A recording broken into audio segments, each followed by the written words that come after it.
For a review of Kenya's monetary policy decision on interest rates, we now head over to our studios in Nairobi. Familiar face on the program is Sunil Sanger, who's CEO of Cannon Asset Managers in Nairobi.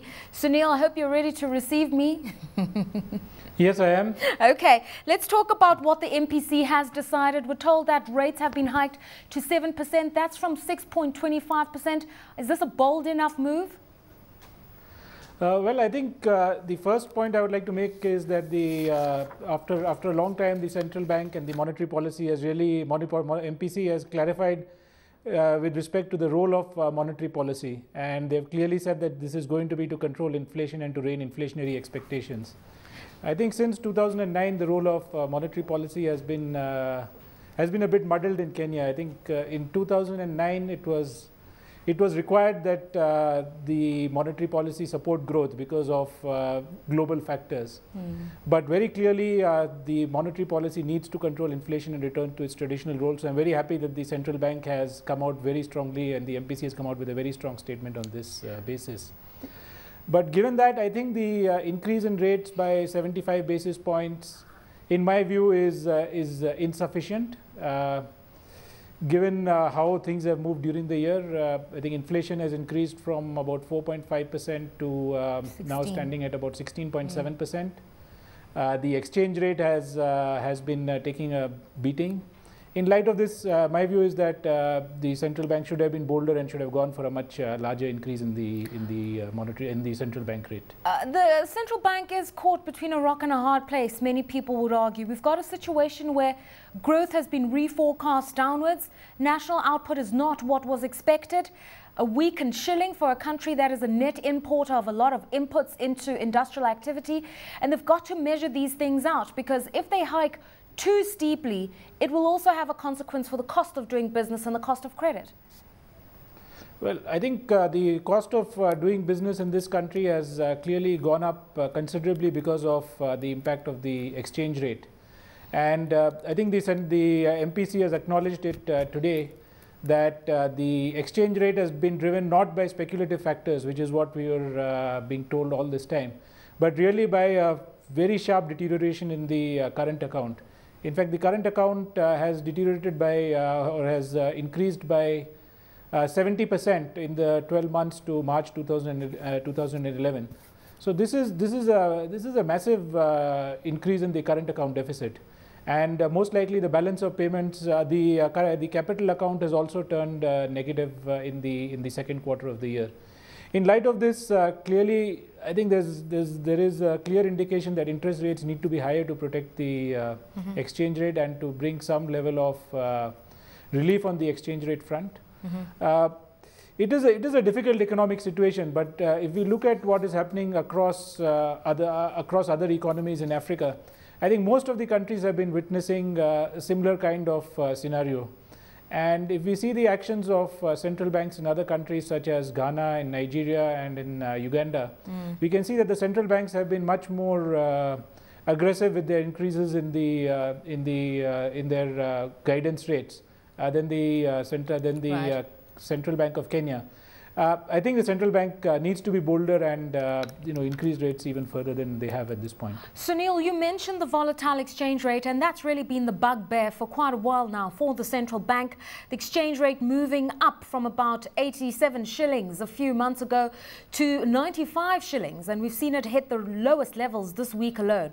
So in terms of the volatility of the exchange rate, and you're saying you're not convinced that this will be enough to temper the exchange rate, but this is going to continue to be a pressing problem for them. What is it that they ought to do to try to create some kind of stability on the forex front? I think the recent moves by the central bank and by the Kenyan government to approach the IMF for quick disbursement on the facility that has been signed with the IMF is a positive move, and I think that is really what will provide relief to the exchange rate. Secondly, I think with interest rates now starting to move up, and more the treasury bill and the treasury bond rates now moving into double digits, I think at some point of time we will start to see inflows into the country, with the interest rate becoming fairly attractive now on a risk basis.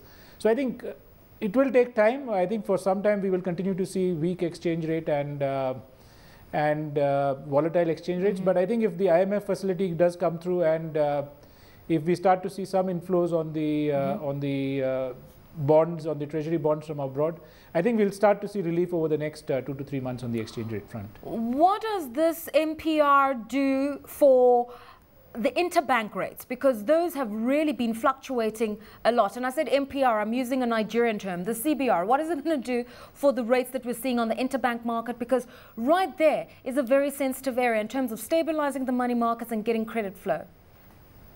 Yeah, clearly the level of volatility that we have seen on the interbank rates is very, very detrimental to the economy. I mean, we have had rates going up from about 6.25% to 30% over a period of 2 weeks, and then in the next 2 weeks coming down into single digits.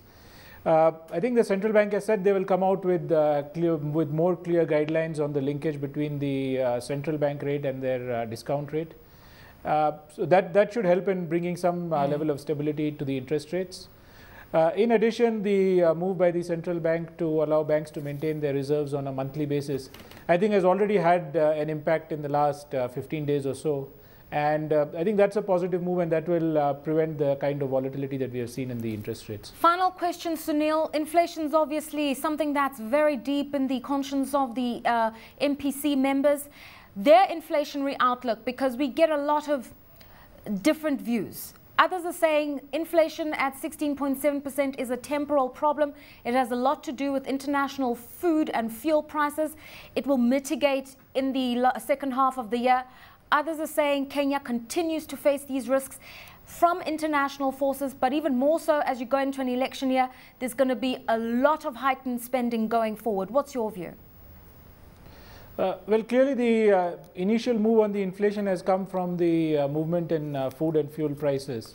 But I think we are now starting to see second round effects of inflation and the central bank has acknowledged it, that the what they call the core inflation has now crossed their upper band of 7%.